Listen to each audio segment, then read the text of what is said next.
When Clint Eastwood strolled past a busy art stand on a city sidewalk, most people didn't even notice him.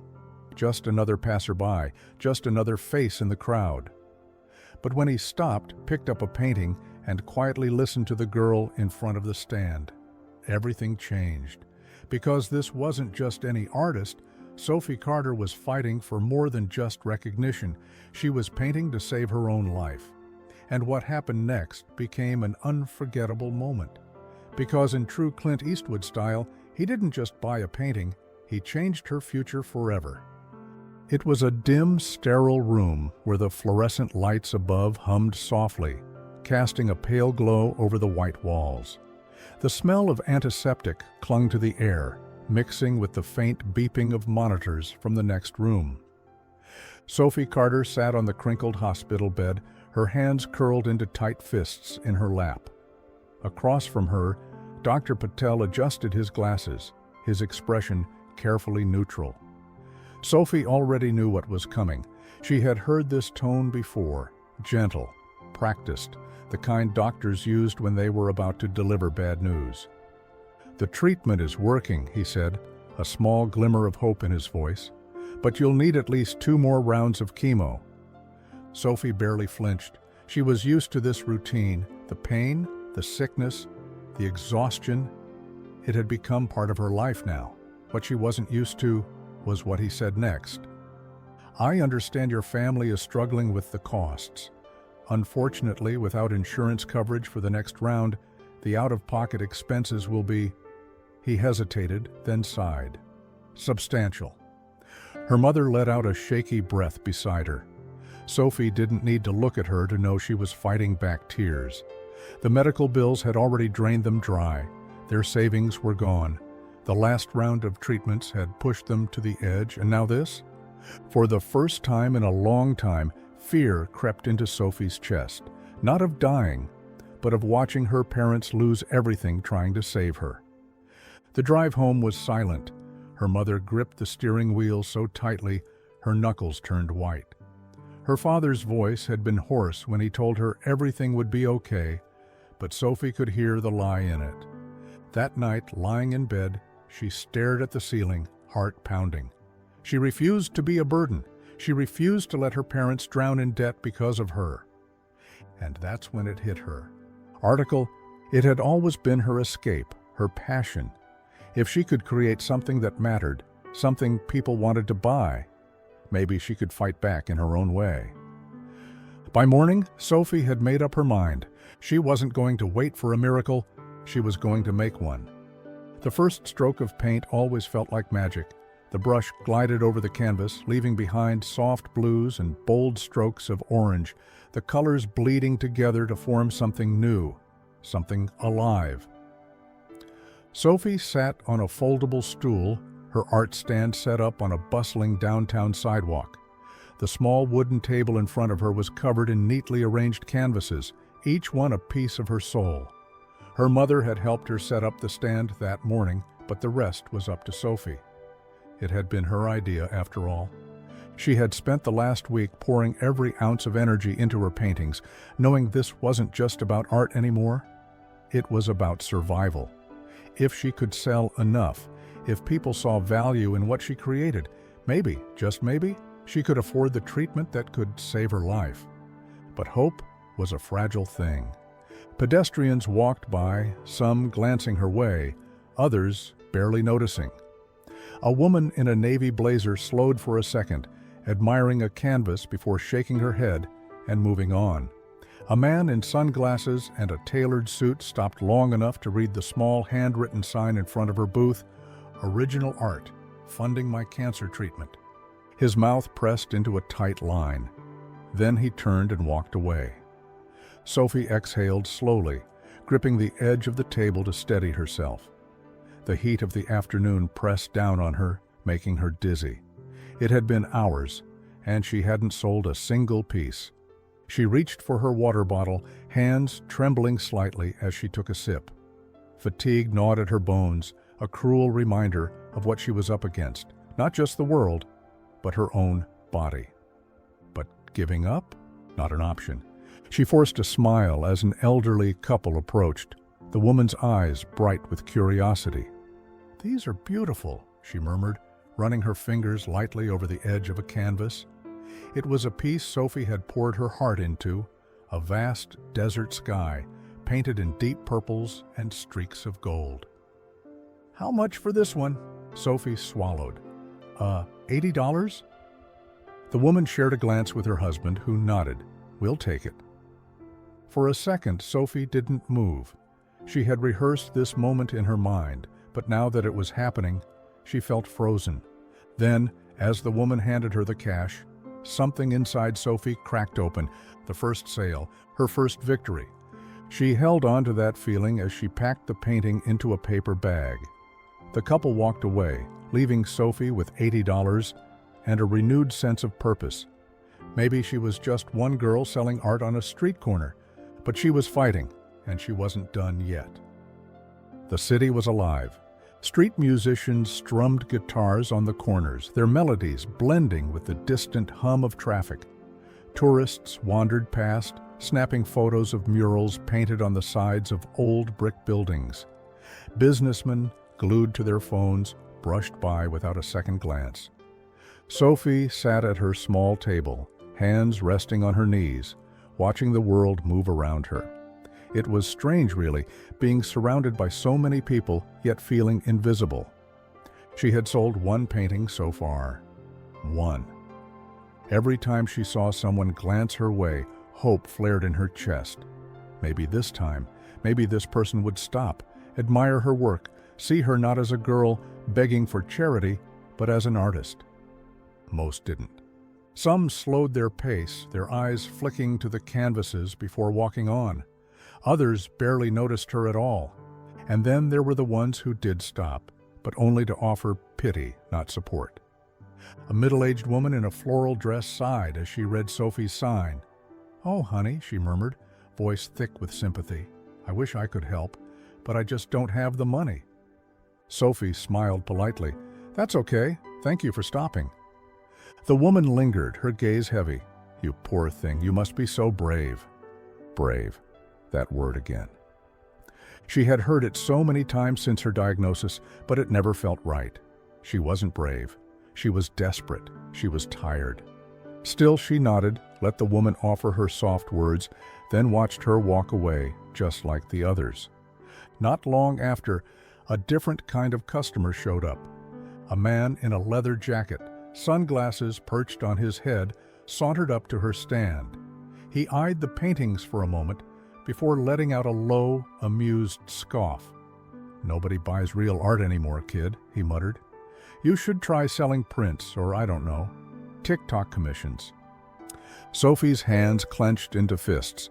She bit back the sharp response on the tip of her tongue, swallowing the anger that burned at the back of her throat. She had dealt with people like this before, people who didn't understand, who thought dreams weren't worth chasing. "I don't need your advice," she said simply. "I just need to fight." The man snorted but didn't argue. He walked away, blending into the crowd. Sophie let out a slow breath. She refused to let frustration win. Because somewhere in this city, maybe today, maybe tomorrow, someone would see her, and that would change everything. By the fourth day, Sophie was exhausted. Her body ached from sitting on the hard metal stool, her muscles weak from chemo treatments. The summer heat pressed against her skin, making her dizzy. She had sold 3 paintings in total. It wasn't enough, not even close. She tried to stay optimistic, but the weight of reality was creeping in. Maybe the man in the leather jacket was right. Maybe no one cared. And then, out of nowhere, someone stopped. Not just any customer, a journalist. She was young, maybe in her late 20s, carrying a notebook and a press badge clipped to her bag. Her dark brown hair was tied back in a loose ponytail, and her eyes lit up as she took in Sophie's stand. "This is beautiful," she said, gesturing toward a canvas of a twilight cityscape. "Did you paint all of these yourself?" Sophie blinked, nodding slowly. "Yeah." The journalist smiled, pulling out her phone. "I run a small online arts blog. I love finding hidden talent in the city. Mind if I take a few photos?" Sophie hesitated. "Wait, really? Really? For the next few minutes, the woman took pictures of the paintings, of Sophie sitting at her stand, of the small handwritten sign explaining why she was selling them. Then she asked the question Sophie wasn't expecting. "What's your story?" So Sophie told her about the hospital visits, about the medical bills piling up, about how she refused to let her parents struggle alone. The journalist nodded thoughtfully, jotting notes in the corner of her notebook. "People should hear this," she said. "I'll make sure they do." Sophie didn't think much of it. People made promises all the time. But the next morning when she arrived at her stand, something was different. More people were stopping, not just to look, but to buy. A woman bought 2 paintings in a row. A young couple flipped through her canvases, debating which one to take home. By noon, she had sold more paintings than she had in the last 4 days combined. Then her phone buzzed. It was a message from Lucas, her best friend. "Dude, check this out." She clicked the link. It was an article, her article. "Fighting for art, fighting for life. The teen who's painting her way to chemo." And at the bottom, thousands of shares. Sophie's heart pounded. This was real. But even then, she didn't know just how big this moment was about to become. Because her biggest customer yet? He was already on his way. The afternoon sun cast long shadows over the sidewalk, stretching past Sophie's stand as another wave of pedestrians rushed by. The city was a blur of movement, people lost in their own worlds, their own problems, their own distractions. Sophie wiped the sweat from her forehead, trying to ignore the dizziness creeping in. Her body was screaming at her to rest, but rest wouldn't pay for chemo. She exhaled, adjusting the small stack of paintings on her table. The feature in the arts blog had helped. Sales were picking up, but she was still far from her goal. And then, without warning, the energy around her shifted. A quiet presence, a stillness that felt out of place amid the city's chaos. She felt it before she saw him. A tall, older man had stopped at her stand. He wasn't like the others. He wasn't glancing at his phone, wasn't rushing to his next meeting. He stood completely still, hands tucked into the pockets of a weathered leather jacket, a cowboy hat tilted low over his face. He was studying her paintings, not just looking, but really seeing. Sophie barely paid him any mind at first. She had seen all kinds of customers, curious tourists, skeptical businessmen, distracted shoppers who pretended to be interested only to walk away. But this guy? Something about him was different. She was too tired to place why. "See anything you like?" she asked, her voice hoarse from the long day. The man smirked, just a little, just enough for her to notice. "Depends," he said, his voice gravelly, slow, unmistakably familiar. "What's the story behind these?" Sophie hesitated. Most people asked about the prices, not the story. She glanced at him again, properly this time. His face was lined with age, but his piercing blue eyes held something sharp, something steady, like they had seen 100 lifetimes and still weren't easily impressed. Something about him felt like an old Western come to life. She cleared her throat. "I paint because I have to," she said simply. "It's the only thing I can control right now." He didn't blink. He just waited, letting the silence do the work. So she told him.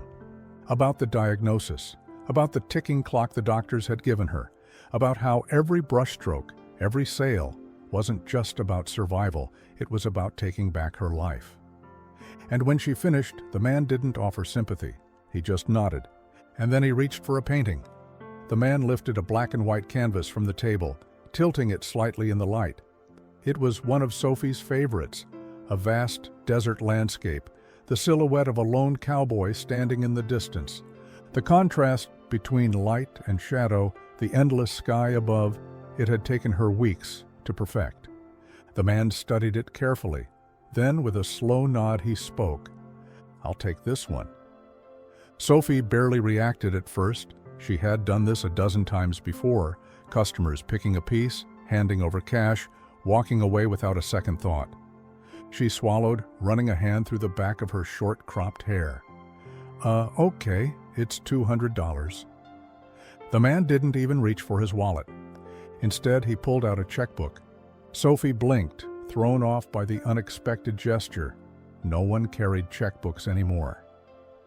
She watched as he uncapped a pen, his movements slow, deliberate. He scribbled something down, tore the check from the book, and handed it to her. She took it hesitantly, her fingers barely gripping the paper. And then she saw the number. Her breath caught in her throat. Her vision blurred at the edges as her eyes locked onto the check, onto the impossible amount written in neat, bold handwriting.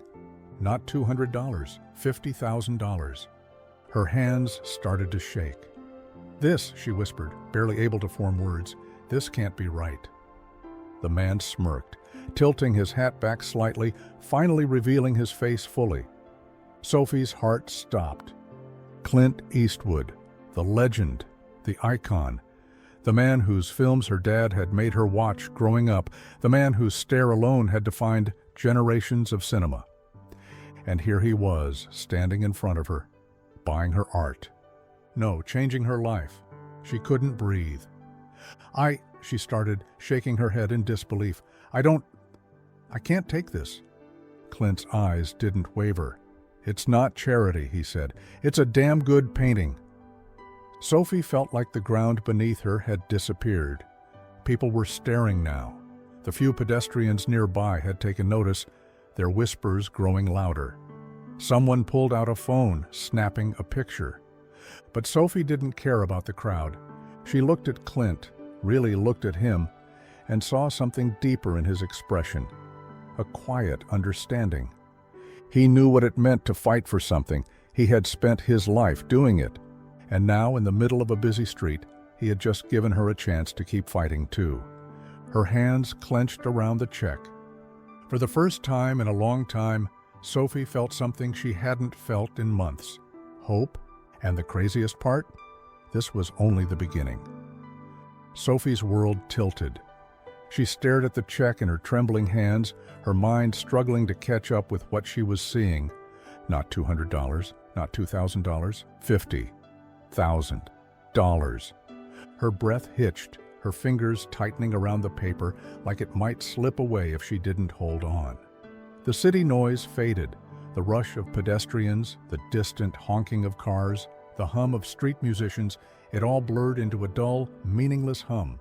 This wasn't real. It couldn't be. She forced herself to blink, to look again, convinced that she had read the number wrong. But there it was, clear as day. $50,000. Her stomach flipped, her pulse thundered in her ears. "This," she whispered, her voice cracking under the weight of it. "This must be a mistake." She looked up at the man, the cowboy in the leather jacket, the one who had spent the last few minutes casually flipping through her paintings like he had all the time in the world. And now, standing under the glare of the afternoon sun, she saw him for the first time. The sharp blue eyes, the familiar smirk, the quiet confidence of a man who had spent a lifetime unshaken by the world around him. Her breath caught. Clint Eastwood, the legend himself. The realization hit her like a freight train. Her father's favorite actor, the man whose movies had played in her living room every weekend growing up. The Hollywood icon who didn't just play tough guys on screen, he was one in real life. And now, he was standing in front of her, handing her a check that could change everything. He watched her carefully, reading the shock on her face. Then he smirked. "No mistake, kid." His voice was low, steady. "You just keep painting." Sophie swallowed hard. Her legs felt like they might give out. She opened her mouth, trying to form words. "Thank you. Why are you doing this? I don't deserve this." But nothing came out. Because nothing in her life had ever prepared her for this moment. And it wasn't over yet. At first, no one noticed. The city moved on as it always did, fast, distracted, unaware of the history unfolding right here on the sidewalk. Then, the first whisper. Someone, a teenage boy with earbuds jammed into his ears, stopped mid-step, his head tilting as he stared at Clint. His eyes widened. "Wait." he muttered, his voice uncertain but growing louder. "Is that Clint Eastwood?" A woman nearby turned, her phone half raised. She squinted, her gaze flicking between Sophie's stand and the man in the worn-out cowboy hat. Then a second whisper, then a third. Then it happened. A flurry of movement, people stopping in their tracks, heads whipping around, conversations halting. Someone gasped. Another person snapped a photo, and just like that, the quiet afternoon turned into a frenzy. The whispers turned into shouts. "Oh my God, it's really him. Clint Eastwood is here, right here on this sidewalk. Why is he... Wait, is he buying a painting? What's going on?" Phones shot up in every direction. A group of college students rushed closer, their voices filled with disbelief. A businesswoman in high heels nearly tripped as she backtracked, pulling her assistant along with her. Then, the tipping point.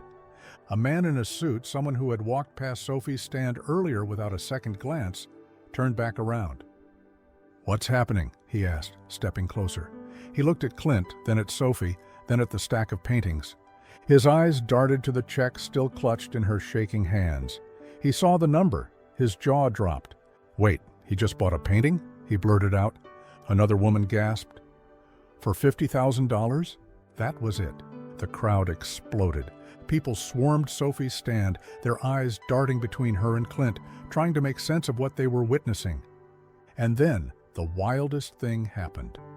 Someone reached for a painting. "I'll take this one." A man in a blue polo shirt called out, grabbing a cityscape painting and pulling out his wallet. Before Sophie could even process that sale, another hand shot forward. "And this one, how much is it?" a woman asked hurriedly, flipping through the remaining pieces. Within minutes, the paintings that had been ignored for days were being snatched up one by one. People didn't even haggle. They didn't ask questions. They just bought. A teenage girl pulled out her phone and turned to her mom. "I need cash. Now. I want one before they're gone." Sophie sat there, stunned, as her once quiet booth transformed into the hottest attraction in the city. It was insane. And Clint? Clint just stood there, calm as ever, hands in his pockets, watching it all unfold. Finally, he leaned in slightly and muttered just loud enough for Sophie to hear, "Told you, kid, just keep painting." And with that, he tipped his hat and walked away, leaving Sophie to watch the scene around her erupt into something she never could have imagined. And the craziest part? This wasn't even the end. This was just the beginning. By the time Sophie got home that night, her phone was on fire. Notifications flooded her screen, the constant ping, ping, ping of messages and alerts making her head spin. At first, she thought something was wrong. Then she saw the headlines. Clint Eastwood buys teen's painting for $50,000, and you won't believe why. Hollywood legend helps young artist battling cancer in the most unbelievable way. Teen's art stand becomes the talk of the nation after a surprise visit from Clint Eastwood. Her photo was everywhere. A single image, Clint Eastwood standing at her tiny art booth, holding the black and white Western painting, was now plastered across news sites, Twitter, Instagram, and Facebook. The video someone had taken of the moment he handed her the check? Over 3 million views. Sophie couldn't breathe. Her best friend Lucas called first. "Sophie, you are literally everywhere." I don't even know what's happening," she whispered, staring at the endless wave of comments. Then the messages started coming in. Not just from strangers, from buyers. People from all over the country, all over the world, wanted her paintings. "Hi, Sophie. I'd love to buy a piece of your work. Do you ship to Texas? Your story inspired me so much. I'd like to commission a painting. Any price, just name it. My daughter is also fighting cancer. Your strength gives us hope. I'd love to buy something to support you." Sophie's hands shook. She scrolled, heart pounding. Dozens of messages turned into hundreds, then thousands. Orders, donations, requests for interviews, then the email that stopped her cold. Subject: Gallery Inquiry. She clicked on it with trembling fingers. A prestigious gallery owner in New York wanted to represent her. "Sophie, your story is remarkable. We'd love to showcase your work in our upcoming exhibition. Let's talk." Sophie pressed a hand against her chest, feeling her heart hammer against her ribs. This was real. She wasn't just selling paintings anymore. She had become a symbol of resilience. 1 month later, Sophie walked into the hospital for her final round of treatment. Paid in full, every bill, every debt, every crushing financial burden that had once threatened her future. Gone. Because of one painting, because of one moment, because a man in a cowboy hat had stopped, listened, and believed in her. The chemo was rough, but this time she wasn't scared, because outside of that hospital room, she had a future waiting for her. A week after her final treatment, she received a letter, handwritten, from Clint Eastwood. She opened it carefully, her fingers shaking. "Sophie, your fight reminds me why some stories still matter. Never stop telling yours. Clint." Tears welled in her eyes. She folded the letter carefully, pressing it to her chest. Then, later that night, she picked up a brush and started to paint. Her first official gallery show was set for the next month. Her inbox was flooded with commission requests. Her career was just beginning. But there was one painting she would never sell. The first one she had ever sold, the black and white Western landscape. It now hung in Clint Eastwood's private collection. A reminder that true grit, it isn't just in Westerns. This story was intense, but this story on the right-hand side is even more insane.